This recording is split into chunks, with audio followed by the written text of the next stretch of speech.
Voyez les amis, ici vous avez un cafard qui est en train de se débattre entre la vie et la mort. Qu'est-ce que je fais? Je l'écrase pour l'achever, je le prends, je le mets dehors dans la nature pour voir s'il va survivre ou eh bien je le laisse agoniser. C'est la question du jour. Que doit-on faire pour toute la partie de l'humanité eh bien, qui dans les conditions actuelles est destinée eh bien, à crever? Voilà. C'est le jour du jugement. Le jour du jugement est arrivé. Voilà, c'est le grand jugement de l'humanité. La plupart des signes annoncés par l'islam sont présents. Donc c'est à peu près ce qui va se passer. Et je trouve que c'est une bonne occasion de pouvoir parler bien de l'Apocalypse de Saint Jean et des 144 000 élus. Qu'est-ce que ça veut dire et de quoi il s'agit? C'est après le petit générique.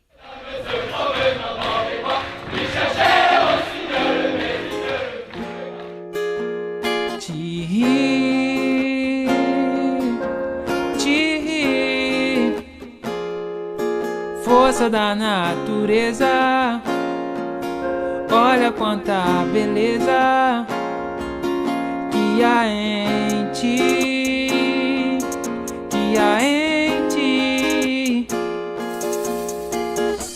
Força, fé, foco, visão, estratégia, esperança e determinação. Resistimos, resistindo, existindo. Ó nós aqui, tipo até o Timuim, mas nós não vamos sucumbir. Não ao marco temporal, PL 490. Grana é bom e vocês gostam, mas natureza lamenta. Um direito, um de esquerda, deixa os passarinhos sem asa. Nós continuamos aqui, dentro da mata, dentro de casa. Vidas indígenas importam, meu levante é pela terra. Nós estamos na batalha, queremos vencer a guerra. No Ante, Apuangue, no Ante, força, Apuangue, esperança, Ti,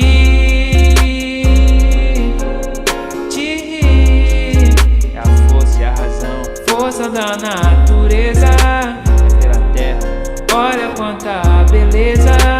É pelo futuro aí, que há em ti, que há em ti. Uou, muita fé, vamos aí. KF, Isaac na voz. É desse jeito, resistir para existir.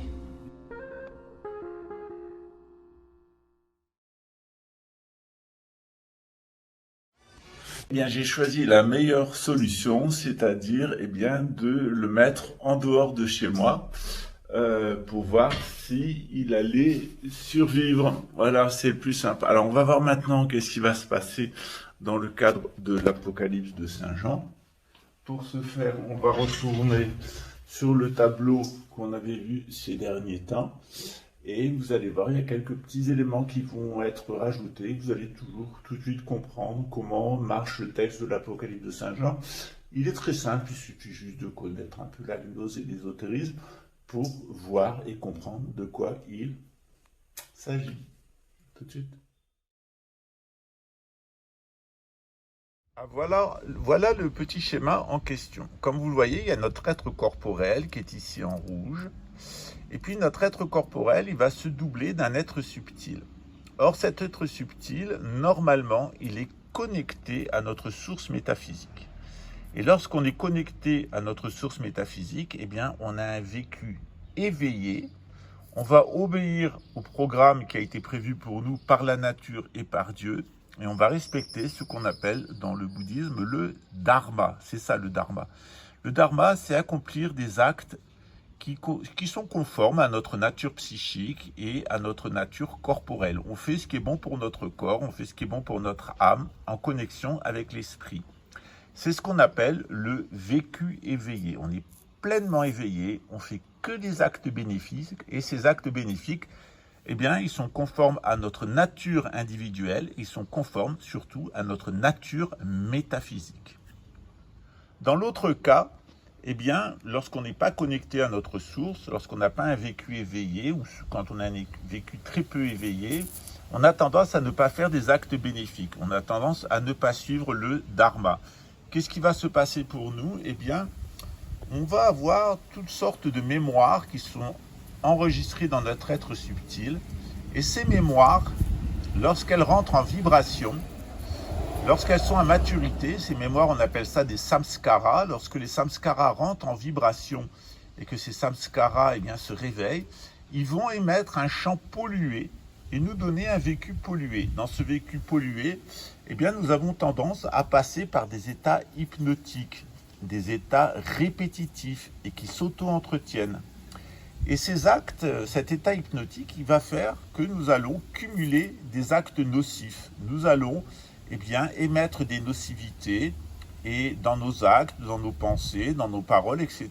Et nous allons entretenir ce que le bouddhisme appelle le samsara, le cycle des renaissances infortunes. Plus on s'enfonce dans le samsara, plus on descend dans la merde. D'ailleurs, à la fin, il y a un dernier enfer qui s'appelle l'enfer des excréments dans la représentation bouddhiste. Dans les pratiques spirituelles, qu'est-ce qu'on fait ? On agrandit notre connexion avec notre être subtil métaphysique. C'est ce qu'on appelle le soi ou la nature Bouddha. On va entretenir notre relation avec cet être pour avoir des moments où on est beaucoup plus éveillé. Alors au début, on n'est pas en plein phare, on est un clignotant, ça s'allume, ça s'éteint. Et petit à petit, on va faire beaucoup plus d'actes bénéfiques, beaucoup plus d'actes vertueux. On va respecter le dharma, c'est-à-dire notre propre vocation métaphysique et le pourquoi on est sur Terre.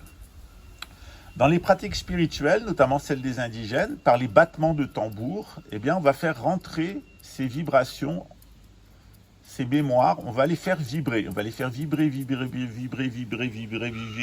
au son du tambour et avec les plantes des indigènes. Pourquoi ? Parce qu'à l'intérieur de ces petits nœuds, de ces petits éléments de mémoire, il y a aussi de l'énergie subtile, il y a aussi une dimension métaphysique. Et l'objectif, c'est de libérer ce qui est métaphysique, ce qui est sain et qui est bon à l'intérieur de ces mémoires. Une fois que cette petite boule intérieure d'énergie, de vibration, de conscience est libérée, qu'est-ce qui se passe ? Petit à petit, ces petites mémoires, elles sont effacées. Et ça a un effet direct sur notre santé physique, mentale, et on se sent mieux, on peut même guérir de certaines maladies. C'est pour ça que les indigènes, ici, ils ont toutes sortes de rites qu'on fait avec eux, et nous, on a des rites dans le bouddhisme qui visent à libérer le potentiel de mémoire à l'intérieur, le potentiel d'éveil à l'intérieur des mémoires. On ne va pas chasser ces mémoires, Au contraire, on va les ouvrir et récupérer le potentiel spirituel que nous avions perdu. Et puis ces mémoires, elles vont se décomposer d'elles-mêmes, elles vont suivre un espèce de cycle de décomposition. Et au gré de ce cycle de décomposition, elles vont pénétrer. Donc on a les mémoires qui vont partir et elles vont aller au plus fond du samsara, dans le monde des excréments, l'enfer des excréments, qu'on appelle aussi l'enfer froid, l'enfer des excréments, ou que les juifs appellent les clifos.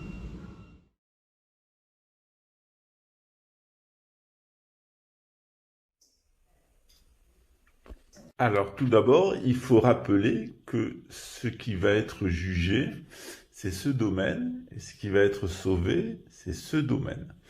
Donc, qu'est-ce qu'on a dans ce domaine ? Dans ce domaine, on a le domaine de la science moderne, avec la psychotronique qui agit sur le domaine préternaturel, tous ces trucs quantiques. Et puis, on a la sorcellerie traditionnelle qui joue sur les champs électromagnétiques et puis les mémoires, et puis certaines combinaisons astrologiques. Voilà. Donc là, on est dans le domaine de la terre, de Babylone, la grande, la prostituée.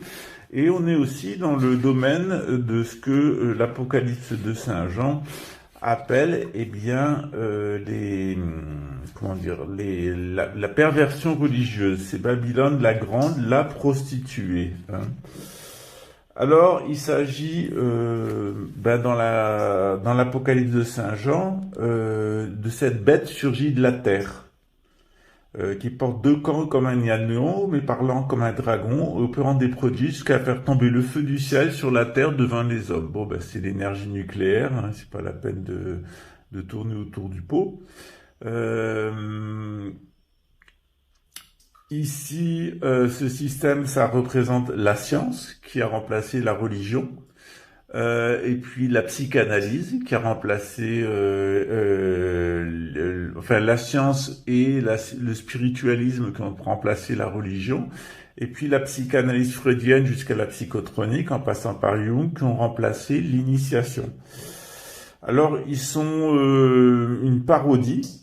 Hein, et ils sont aussi une arme de séduction, qui sont en règle générale la parodie et la séduction, ce sont les deux armes favorites de Satan et des bêtes. Hein. Mais elles utilisent aussi de la violence lorsque c'est nécessaire. On voit dans l'Apocalypse de Saint Jean que du haut d'une colline, la bête de la terre, héritière du sceptre, hein, ordonne la décapitation des croyants. Elle ordonne la décapitation des églises, la décapitation des croyants, et en même temps, la bête de la mer va être adorée par les foules. C'est-à-dire que à la fois la bête de la terre, eh bien, c'est tout ce qui est lié à l'électromagnétisme, hein, c'est-à-dire, eh bien, comment avec l'électricité, l'informatique, les médias, etc., eh bien, tout va être parodié et les foules vont être séduites. Et qu'en réalité, ce qu'il y a derrière, c'est une énorme violence, une violence psychologique très forte, des abus sexuels, et puis, eh bien, l'intoxication des peuples extrêmement violente avec les fake news. De l'autre côté, eh bien, on a la bête de la mer. La mer, c'est généralement les peuples. Eh bien, les peuples, c'est l'image qui se font du monde. Leurs représentations, elles sont erronées. Et le peuple adore l'image qu'il donne de lui-même. Hein. C'est les réseaux sociaux, c'est le narcissisme médiatique sur les réseaux sociaux où les gens sont fascinés par l'image qu'ils donnent d'eux-mêmes et l'or qu'ils peuvent en tirer en matière de fausses réputations. Et puis même, c'est tous ces influenceurs hein, qui sont payés par les grandes industries pour intoxiquer le public en lui proposant des produits à acheter. Alors, au moment où Satan se rapproche de triompher, où il pensera qu'il aura pris toute l'humanité dans ses raies, hein, les raies de la psychotronique, de l'intelligence artificielle, du contrôle psychotronique généralisé, avec tous les instruments de nanotechnologie et puis tous les instruments d'écoute et d'influencement subtil. Eh bien, à ce moment-là, où Satan sera très proche d'avoir usurpé le pouvoir divin sur la terre, eh bien, va réapparaître l'agneau sur la montagne de Sion, nous dit l'Apocalypse de Saint Jean, qui est victorieux de la mort et du mal. Alors, cet agneau, il est avec quelques justes, quelques figurants qui l'accompagnent, qui sont serrés contre la montagne et qui représentent les nombreux martyrs, hein, qui vont précéder la venue du Christ et qui sont sauvés par avance en raison de la fidélité de leur témoignage. C'est-à-dire tous les gens qui sont fidèles à la synarchie, tous les gens qui sont fidèles au modèle traditionnel, c'est très peu, c'est un tiers de l'humanité. Mais il y a une petite élite de 144 000, on verra laquelle. Cette petite élite, eh bien, elle va être persécutée, elle va être exterminée, elle va être attaquée par les forces diaboliques de Mumu, sauveuse du monde, Réré du QAnon et Nini, présidente de la République. Hein. C'est les trois forces diaboliques hein, qui représentent la perversion narcissique sur les réseaux sociaux, l'enfermement mental dans la psychotronique et puis le faux altruisme hein, du nouvel ordre mondial qui nous fera croire qu'ils sont là pour sauver le climat, qu'ils sont là pour sauver le monde, qu'ils sont là pour sauver l'humanité. Alors qu'en réalité, ce seront trois impostures, hein, qui correspondent d'ailleurs aux trois tentations du Christ dans le désert. La tentation du pain en pierre, la tentation de se prosterner devant Satan et la tentation de se jeter du haut du temple.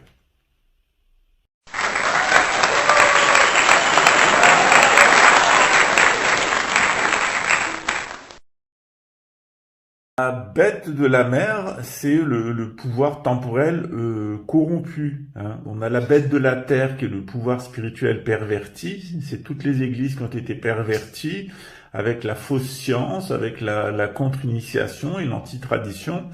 Mais la bête de la mer, à proprement parler, c'est le pouvoir temporel corrompu. Alors cette bête, elle porte 7 têtes et 10 cornes, et elle ressemble à une panthère. Alors là, on a une description qui fait référence, eh bien, tout simplement au prophète Daniel, où en réalité les 7 empires sataniques, l'Égypte, la Syrie, Babylone, la Médo-Perse, la Grèce, Rome, l'empire anglo-américain sont représentés sous forme de 7 monstres, hein, où ici une bête a 7 têtes. Cette bête à 7 têtes, elle a 10 cornes. Et en fait, ces 10 cornes, ce sont les 10 pouvoirs qui vont se succéder en Europe dans le cadre de la colonisation. C'est évidemment d'abord, dans le bassin méditerranéen, c'est la colonisation italienne avec les croisades depuis Venise. Ensuite, c'est la colonisation portugaise. Ensuite, c'est la colonisation espagnole. Ensuite, c'est la colonisation hollandaise. Ensuite, c'est la colonisation française. Ensuite, c'est la colonisation anglaise, qui va amener à la fin des temps, eh bien, à ce qu'une petite 8e corne. Ensuite, il y a la colonisation allemande. Ensuite, il y a la colonisation russe, c'est la 9e, et la 10e, ça sera la 10e tête, c'est la colonisation via l'ONU, c'est-à-dire cette volonté de faire une gouvernance mondiale. Donc on a bien 7 têtes qui correspondent aux 7 empires sataniques, et puis on a aussi 10 cornes qui correspondent aux pouvoirs qui se sont succédés en Europe dans le cadre des empires coloniaux et de cette volonté d'arriver à une gouvernance mondiale. Voilà, maintenant on va passer sur l'autre système, et vous allez voir, c'est très simple à comprendre aussi.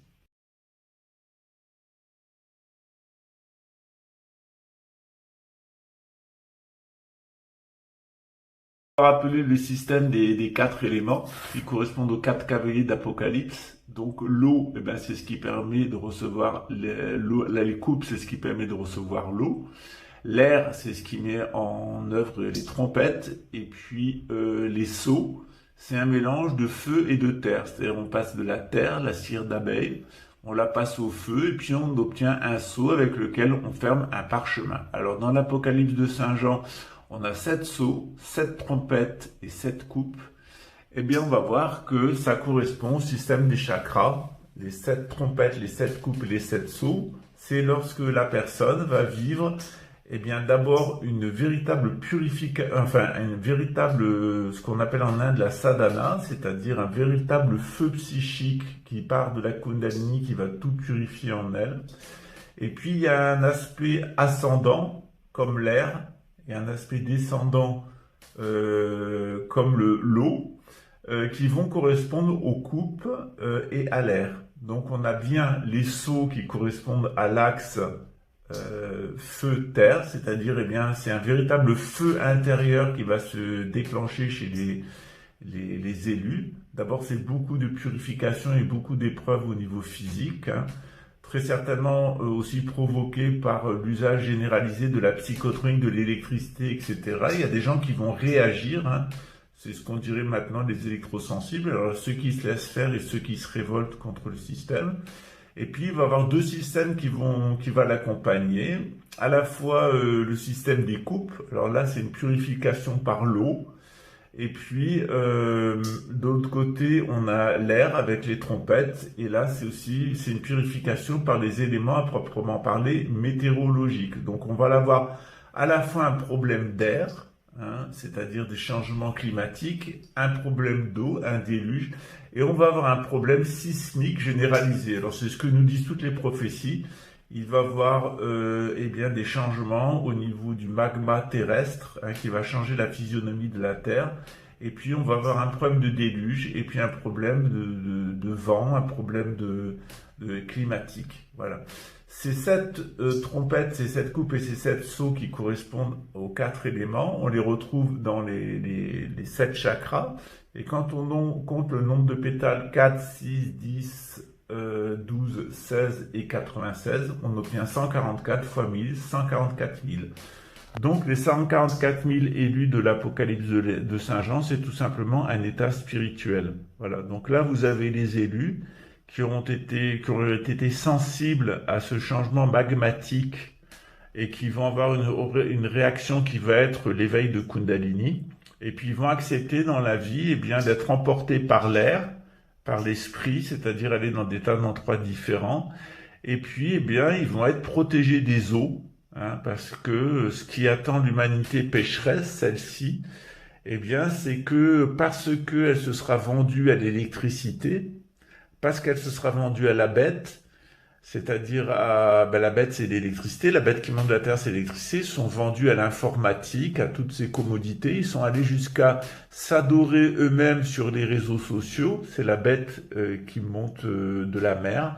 Ceux-là, ils vont pas être sensibles au changement géomagnétique, ils vont essayer de s'enfermer, ils vont refuser de se purifier, et puis ils vont s'enfermer carrément sous terre pour échapper aux menaces météorologiques. Et c'est exactement ce que nous dit l'Apocalypse de Saint Jean, puisqu'elle nous dit que les grands et les puissants de la terre vont s'enfermer au cœur des montagnes, et ils vont dire aux montagnes, tombez sur nous, afin de nous protéger de la colère de Dieu. Voilà.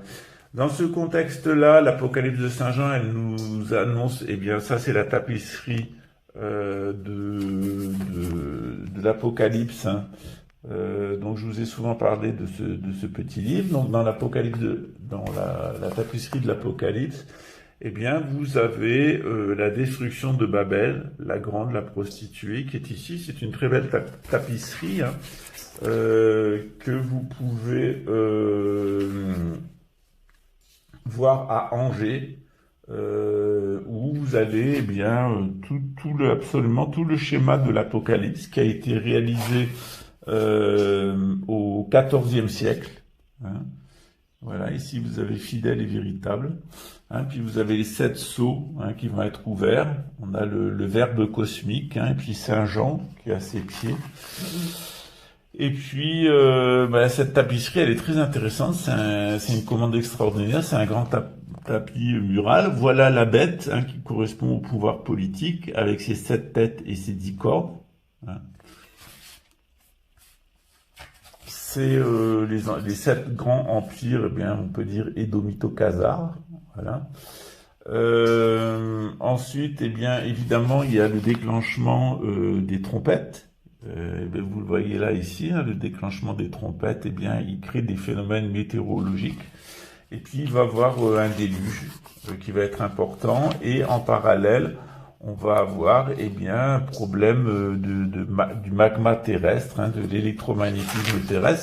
C'est en train de se mettre en place. Et je vous l'ai dit, c'est très présent. Ça, c'est la chute de New York, la chute de Babylone, la grande, la prostituée.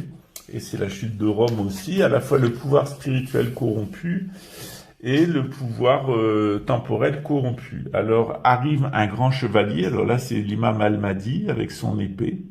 Il s'appelle Fidèle et Véritable. Et puis, il va chasser les sectateurs de la bête. Et vous voyez ici, ils ont un chapeau qui est caractéristique des Anglais.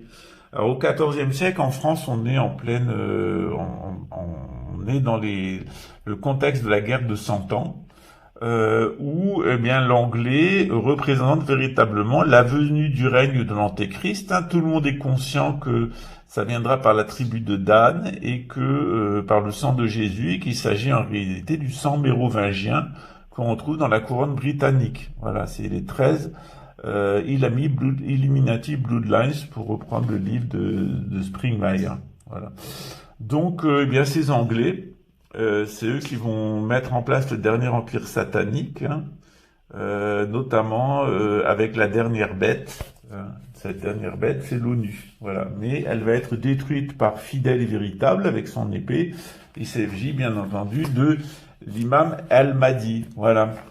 Donc, ici, on a la descente de la Jérusalem céleste. Hein, c'est ce qui arrive à la fin des temps. C'est-à-dire que cet état spirituel, hein, qui est ici, il va se manifester aussi par le retour de la synarchie avec ses 4 castes. Pour l'eau, ça sera les producteurs. Pour la terre, ça sera les survivants du grand déluge.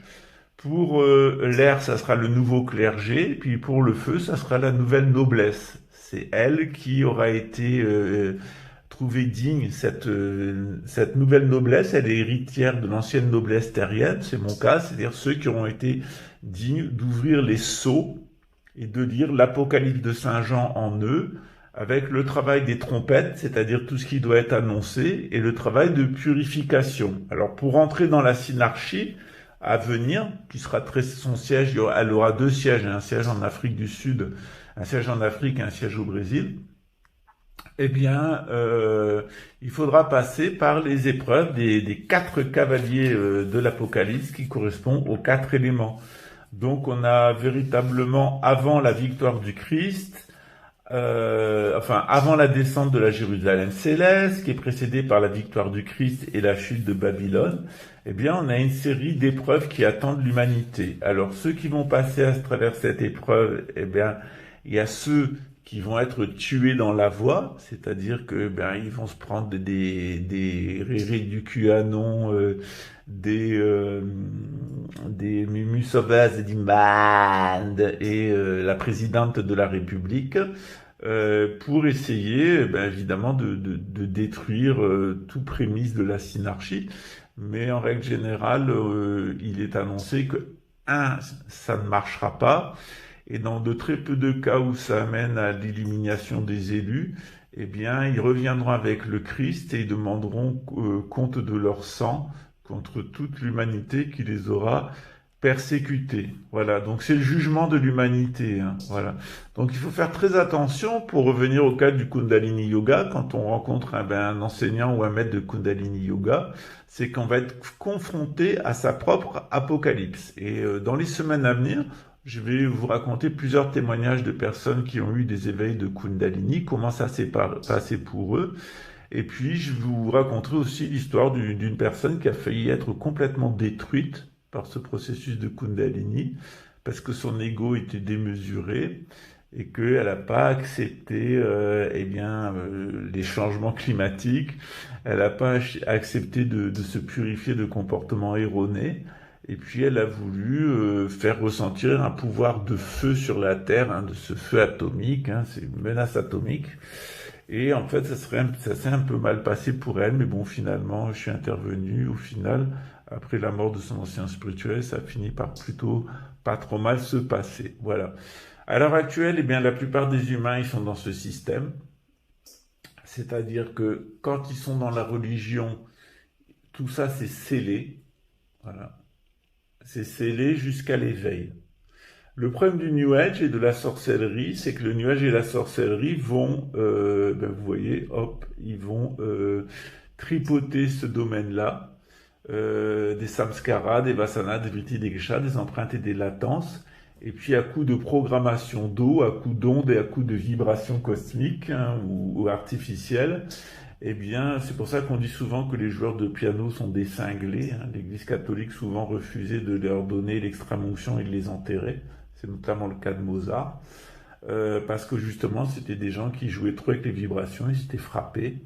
Ils ont utilisé ces vibrations pour envoyer des ondes et des programmations vers autrui. C'est généralement de toute façon ce que fait la psychotronique, puisqu'elle utilise tout le fond musical de l'humanité pour s'informer du contenu mental, énergétique et subtil des individus et aussi les orienter. Hein.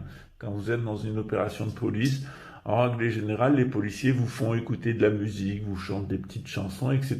Ils recrutent des gens qui viennent d'ailleurs d'études de musicologie parce que c'est un public généralement qui est au chômage, ces études qui mènent à rien, sauf à servir les services de psychotronique, de la police et de l'armée. Je vais expliquer tout ça dans mon livre Psychotronique, la fin de l'état de droit. Voilà comment il y avait toute une partie de cette population qui était utilisée dans le cadre du système pour ambiancer, pour faire... C'est à la fois ambiancer, à la fois faire chanter, à la fois se moquer aussi. On a tout le côté complètement diabolique, hein, les programmations diaboliques, les ondes déstructurantes, les vibrations de séduction, etc., qui vont amener l'humanité à son châtiment, hein, vous le voyez ici. Donc on va avoir à la fois un châtiment, eh bien ici, du feu, du magma terrestre, qui va amener des conséquences sur la Terre. Et puis on a un châtiment par l'air, c'est-à-dire la ceinture de Von Allen, la constante de Schumann. Et puis on a un châtiment par les eaux, une montée des eaux. Donc je vous invite à voir un certain nombre de vidéos que j'ai déjà postées. Évidemment, il y a ce petit livre dont je me suis servi aujourd'hui, qui s'appelle La tapisserie de l'Apocalypse, hein, qui est présente à Angers, dans l'ouest de la France. Ça a été commandé par la famille royale de France, la famille d'Anjou. Au revers du livre, eh bien, vous verrez la nouvelle église, hein, celle qui est apparue le 21 septembre 2017, très visiblement dans le ciel, qui est une position astrologique assez unique. Voilà. Donc, eh bien, quand on connaît la gnose, quand on a pris cours de gnose avec Pascal Treffengui, on sait lire l'Apocalypse de Saint Jean. D'abord, on sait ce que c'est la Jérusalem céleste, c'est la synarchie, on sait où elle va se manifester. On sait à quoi correspondent, eh bien, les 144 000 élus, c'est un état spirituel. On sait à quoi correspondent, eh bien, les 7 coupes, les 7 trompettes, les 7 sceaux. On connaît le jeu des éléments, on connaît tout l'ambiancement astrologique de l'humanité. Et puis de l'autre côté, ben, mon rôle, après René Guénon, qui a écrit sur le spiritisme, la théosophie et mis en garde sur l'anthroposophie de Rudolf Steiner et sur la psychanalyse en tant que contre-initiation, eh bien vous avez une description du monde de la présidente de la République, de Réré du QAnon, qui vous envoie des programmations diamants, des ondes et des vibrations. Et puis vous avez Mumu de Marseille, la fausse sauveuse du monde, hein, l'obsédé sexuel qui fournit les réseaux pédophiles et qui en réalité est en train de créer cette espèce de système horrible. Alors évidemment, dans ces programmations de l'eau, on retrouve la pédocriminalité, qui est une véritable programmation de l'eau corporelle des enfants, c'est-à-dire on introduit des traumatismes et des bouleversements hormonaux chez eux pour avoir des individus qui sont dissociés d'un point de vue psychologique. Ces ondes, évidemment, elles sont amplifiées par tous les remèdes que nous donne Big Pharma. Big Pharma, c'est véritablement un générateur d'ondes, c'est-à-dire, eh bien, c'est des drogues qui vont vous rendre plus ou moins réceptifs aux ondes qui sont émises par le système. En réalité, on a un véritable empoisonnement médicamenteux de l'humanité pour la rendre réceptive aux ondes qui sont utilisées à des fins militaires sur la gamme des 5 et 6G. Et puis évidemment, au final, la vibration générale qu'émet cette sphère de l'antéchrist, c'est la séduction et la destruction de l'humanité. Or, on nous dit qu'il y a les 2/3 de l'humanité qui sont dans cet état-là, qui vont périr. Hein. C'est tous ceux, c'est le tas de fumier, hein, c'est tous ceux qui auront suivi la présidente de la République, Réré du QAnon et Mumu Sauveuse du Band. Voilà. Donc c'est les faux sauveurs, hein, en règle générale. Qui sentent bien la vibe. Je sens bien la vibe. Je vais rejoindre Treffengui parce que je sens la vibe. Après, je vais tuer Treffengui parce que je sens bien la vibe aussi, surtout celle de Raymond quand je l'ai sur le dos. Après, il y a Big Pharma, évidemment, qui est ici. Mais c'est aussi toutes les ondes envoyées par le psychopathe de service et son téléphone portable enfermé dans son mental et qui avance son portable vers moi comme ça en pensant que il a inventé le fil à couper le beurre, que la République va encore le récompenser pour ses ignominies. Et puis on a véritablement, eh bien, ici les programmations qui sont faites par la psychotronique, des programmations qui sont familiales aussi, etc.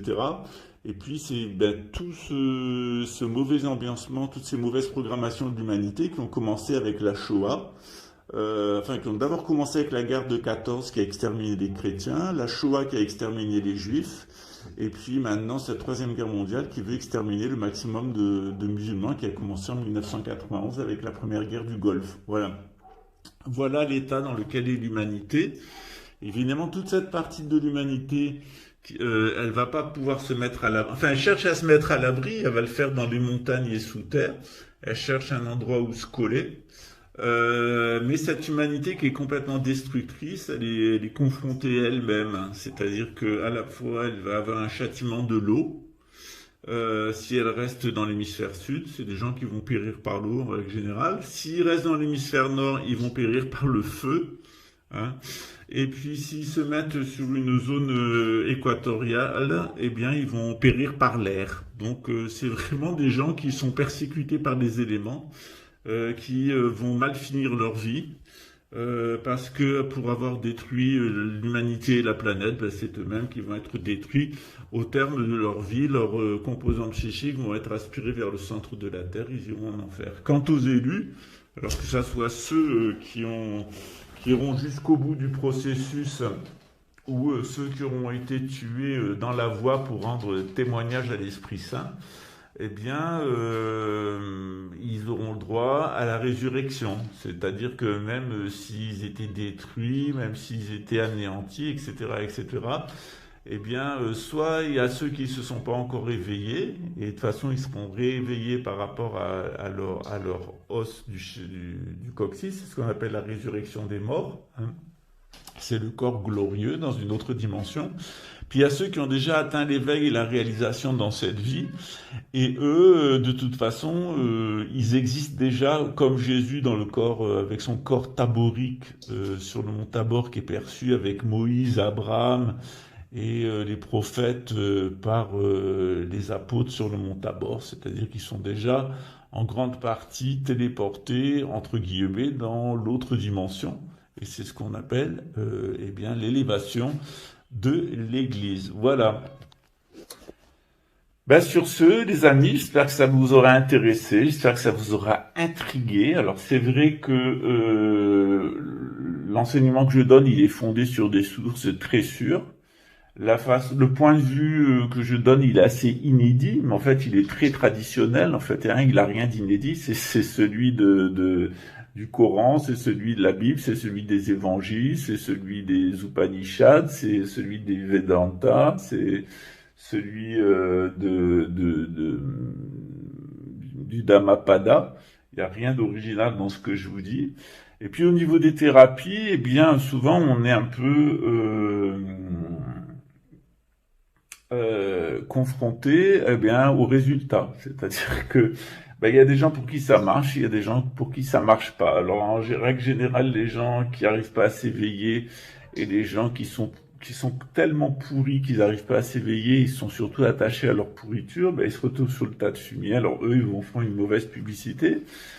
Et généralement, ils aiment bien s'exciter jusqu'en Suisse. Et puis les gens qui ont eu un bon résultat, qui sont contents, qui sont avec nous, qui restent ici, qui sont retournés chez eux, c'est des gens souvent modestes et gentils. Et puis je leur demande de rester discrets pour ne pas être attaqués, parce que c'est toujours le plaisir du mal.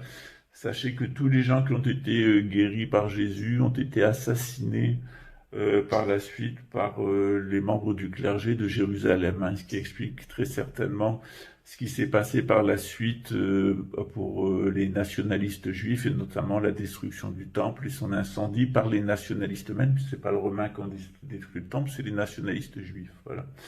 Sur ce, je vous souhaite une bonne journée, je vous dis à très bientôt. Bisous, ciao. Attention, c'est l'Apocalypse. Alors, pour ceux qui voudraient en savoir plus, je vous invite à lire La tapisserie de l'Apocalypse. C'est un livre de Claire Giraud-Labalt avec de très très belles illustrations. Je vous les ai déjà mis en référence.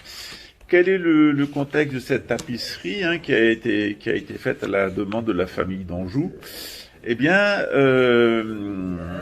je vais juste vous lire l'introduction. Si aujourd'hui Angers est un centre réputé de création textile, l'origine en est sans conteste la présence en son château du plus grand ensemble de tapisseries connues, l'Apocalypse, qui inspira à Jean Lurçat, 10 siècles plus tard, son Chant du monde.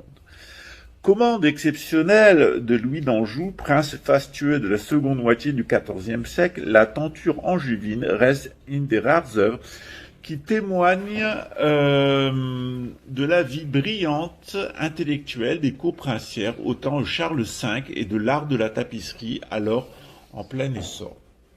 Ce chef-d'œuvre incontesté de l'art médiéval européen s'impose par sa monumentalité, actuellement encore 300 mètres de long sur 5 mètres de haut, et s'offre comme le livre d'image idéal pour s'initier à un sujet biblique difficile et souvent mal compris. Entre parenthèses, maintenant que vous avez Tréfinguy, vous allez tout comprendre. La découverte de cette création artistique est infinie pour qui sait la contempler, technique, histoire, composition et décor des fonds, mise en image du récit de Saint Jean et symbolique autant de chemins qui convergent vers sa connaissance. La technique utilisée pour réaliser la tapisserie de l'Apocalypse est celle de la tapisserie médiévale. Ce procédé, connu depuis l'Antiquité, créant à la fois le tissu et le décor, consiste à entrecroiser des fils tendus verticalement sur le métier, la chaîne, et des fils colorés passés horizontalement à l'aide de navettes, la trame. La chaîne totalement dissimulée après passage de la trame donne à l'ouvrage un aspect côtelé. Le lissier travaille sur l'envers de l'ouvrage, distinct de l'autre face de l'endroit, seulement par la présence de fils non rentrés au changement de couleur. Il exécute les motifs transversalement.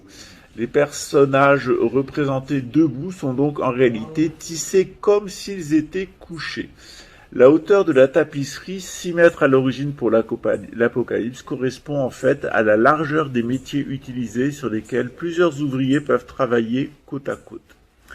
Techniquement, on appelle pièce un ouvrage tissé d'un seul tenant. Ainsi, la tenture de l'Apocalypse est un ensemble constitué initialement de 6 pièces, mesurant chacune 24 mètres sur 6. Récemment, on a profité de la dépose de la tenture à Angers pour en noter la doublure qui protégeait son envers. Ceci a permis un examen minutieux de sa face cachée qui a mis en évidence une parfaite maîtrise technique, un travail si soigné que l'on peut parler de tapisserie sans envers. Durant son règne de 1364 à 1380, Charles V, qui succède à son père le roi Jean le Bon, restaure l'autorité royale et les finances, rétablit l'ordre intérieur du pays victime des épidémies, des famines, des conflits de la guerre de 100 ans, 1337-1453, et du saccage des bandes de mercenaires. Dans ce contexte difficile s'épanouit une vie de cour ostentatoire et raffinée autour du roi et de ses frères Louis d'Anjou, Philippe de Bourgogne et Jean de Berry. Généreux protecteurs, ces princes attirent dans la capitale de leur fief de nombreux artistes. À son fils cadet Louis, 1339-1384, Jean le Bon transmet en appanage le comte d'Anjou, érigé en duché en 1360. Le comté du Maine et d'autres domaines axés sur la Loire. Louis, uni par des liens familiaux et politiques à presque toutes les cours d'Europe, se lance ainsi que ses descendants dans des aventures lointaines, Provence, Naples, Sicile. Largement associé à l'exercice du pouvoir par son frère aîné Charles V, il occupe aussi une place importante dans le mécénat princier. Nous lui devons l'aménagement du château d'Angers, capitale des États angevins pour un siècle, et surtout la reconstruction presque totale du château de Saumur, contemporaine de la réalisation de cette fresque de l'Apocalypse. Son fabuleux trésor, en grande partie disparu mais connu par des inventaires royaux, comptait entre autres de nombreuses tapisseries, pièces d'orfèvrerie, pièces et miniatures. Dès 1364, Louis d'Anjou possédait 76 tapisseries historiées pour la plupart. Au Moyen Âge, les tapisseries avaient pour fonction de protéger des courants d'air, les habitations, les édifices religieux et de les égayer. Comme toute pièce de mobilier, elles suivaient leurs propriétaires dans leurs déplacements. Offertes en cadeau, elles pouvaient même jouer un rôle dans les relations diplomatiques entre les princes. La tenture de l'Apocalypse, quant à elle, se distinguait déjà comme une commande extraordinaire au sein de la collection de Louis d'Anjou. Quels motifs incitèrent le duc à commander cette tapisserie d'une ampleur jusqu'alors inégalée, dont le sujet semblait peu propice d'emblée à orner les résidences ducales? S'agissait-il d'un décor somptueux pour l'ordre de la Croix, fondé par Louis Ier dans les années 1370? La présence sur la tapisserie de l'étendard orné de la croix à double traverse, un signe de la dévotion ducale à l'égard de la relique angevine de la vraie croix, le suggère. Grâce à une documentation exceptionnelle, il est possible de retracer la création de cette œuvre. Vers 1373, Louis d'Anjou en confia la composition à Jean de Bruges, peintre de son frère, le roi Charles V, et la maîtrise à Nicolas Bataille, son homme d'affaires. Moins de 10 ans ont sans doute suffi à réaliser sa fastueuse commande. Il en profita peu, puisqu'il mourut en 1384. Nicolas Bataille répartit dans plusieurs ateliers, probablement parisiens, l'énorme tâche, 700 mètres carrés de tissage, et les cartons, c'est-à-dire les gabarits mis à grandeur d'exécution par les cartonniers à partir des dessins de l'artiste. Ces cartons, étape importante de la création d'une tapisserie, ont malheureusement disparu de nos jours. Jean de Bruges, artiste flamand dont on ne connaît par ailleurs qu'une enluminure, ne se porta pas directement au texte biblique pour bâtir son scénario, il puisa largement dans l'iconographie apocalyptique ainsi que le révèlent les textes et la comparaison des images tissées avec de nombreuses enluminures de manuscrits. Toutefois, ces emprunts qui inscrivent la tenture dans la tradition antique du Moyen-Âge n'annulent pas son originalité. Donc on a un texte, on a un document qui est exceptionnel. Je vous invite à aller à Angers pour le voir, parce qu'il s'agit de la première transposition en laine de la prophétie de l'Apocalypse de Saint Jean. Cette fresque a été donnée au trésor de la cathédrale d'Angers, mais elle a fini par retourner au bout de quelques années. Enfin, en réalité, en 1954, elle est retournée au château d'Angers. Voilà. Je vous souhaite le meilleur pour la suite. Eh bien, aujourd'hui, j'ai fait un peu votre trompette de l'Apocalypse. Sachez que bien que le temps du retour ne serait tardé, et puis que la nouvelle église commence déjà à se manifester, notamment dans des petites organisations comme la nôtre, des petites organisations synarchiques. Et puis, eh bien évidemment, c'est la synarchie, c'est-à-dire la Jérusalem céleste qui, d'ici peu, va se manifester. Parce que je ne peux pas toujours être président de la République. La science, disons, m'a donné la vibration de Mimi de Marseille, sauveuse du monde. Voilà, je vous retrouve pour sa conspiration. Ils vont, vous verrez dans cette sa conspiration 2, en fait, il y a ces 3 personnages, mais il y en a d'autres, hein, ils sont 7 en tout. Il y en aura 9 au final, mais pour l'instant, il y en a que 7. Et ils vont nous raconter Rio et Comerdage en centrale atomique, comment on a fait un magnifique village imaginaire à Paraty. Ciao.